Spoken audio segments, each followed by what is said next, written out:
Good morning, students. Now we are reading chapter number 4.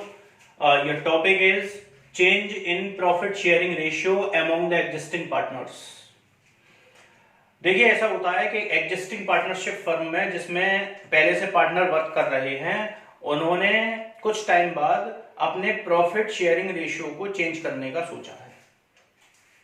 ऐसा उनका आपसी एग्रीमेंट की वजह से हुआ है या कोई सिचुएशन की वजह से हुआ है, वो एक अलग मैटर है। हमें तो ये एडजस्टमेंट करना है कि जब किसी एग्जिस्टिंग पार्टनरशिप फर्म में प्रॉफिट शेयरिंग रेशियो में चेंज हो जाता है तो कौन कौन से एडजस्टमेंट होंगे और हम उनको कैसे हैंडल करेंगे।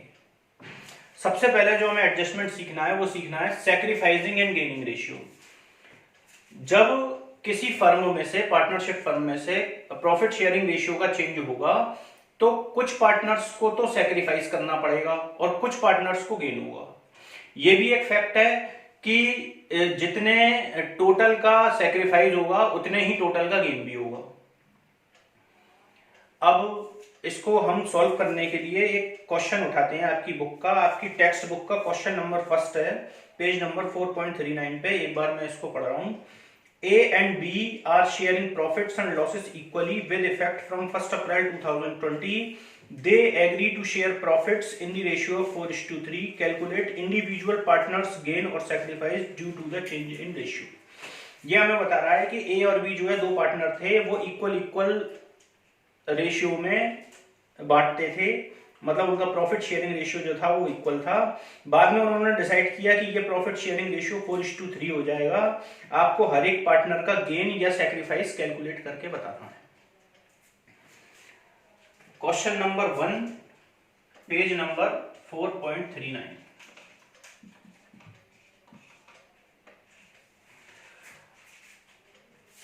We have the formula of sacrificing ratio.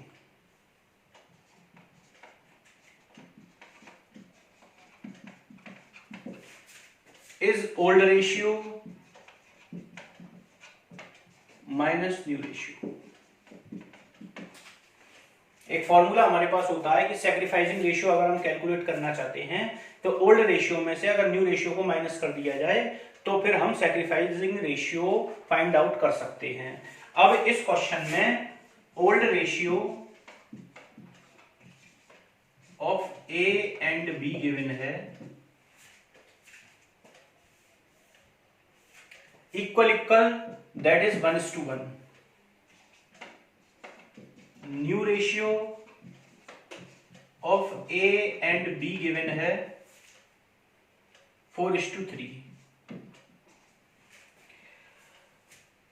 Now we have the formula sacrificing ratio equals to old ratio minus new ratio.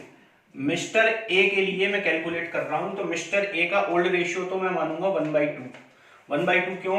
क्योंकि 1:1 है, 1 और 1 का टोटल 2 होता है, तो मिस्टर ए का ओल्ड रेशियो भी 1/2 है और मिस्टर बी का ओल्ड रेशियो भी 1/2 है।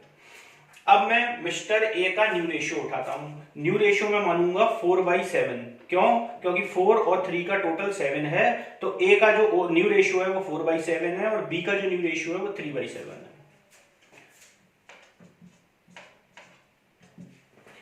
By taking LCM we find out the LCM is 14।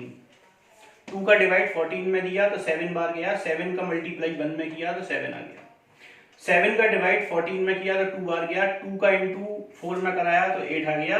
Bye calculation we find out that minus का 1/14 sacrificing ratio of A is minus का 1/14। It means this is the gaining ratio not sacrificing ratio. अगर sacrificing ratio का formula use करने के बाद हमें यह मिलता है कि माइनस की फिगर आ रही है तो हम इसको गेनिंग रेशियो मानेंगे, सैक्रिफाइसिंग रेशियो नहीं मानेंगे। अब हम मिस्टर बी की बात कर रहे हैं। मिस्टर बी का जो ओल्ड रेशियो है वो 1/2 है, मिस्टर बी का जो न्यू रेशियो है वो 3/7 है। By taking LCM we find out the LCM is 14। 2 का डिवाइड 14 में दिया तो 7 बार गया, 7 का डिवाइड 14 में दिया तो 2 बार गया, 2 3 6 आ गया। By calculation we find out the sacrificing ratio of mister B is 1/14। Now we have the gaining ratio of Mr. A is 1/14 and sacrificing ratio of Mr. B is 1/14. एक बार मैं इसको शो कर दे रहा हूं कि गेनिंग रेशियो तो mister A के लिए आया 1/14 और सैक्रिफाइसिंग रेशियो मिस्टर बी के लिए आया 1/14 and this is your working notes.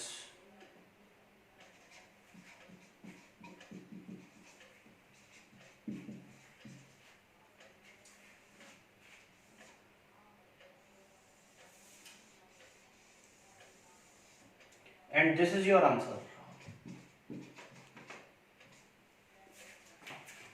That's all.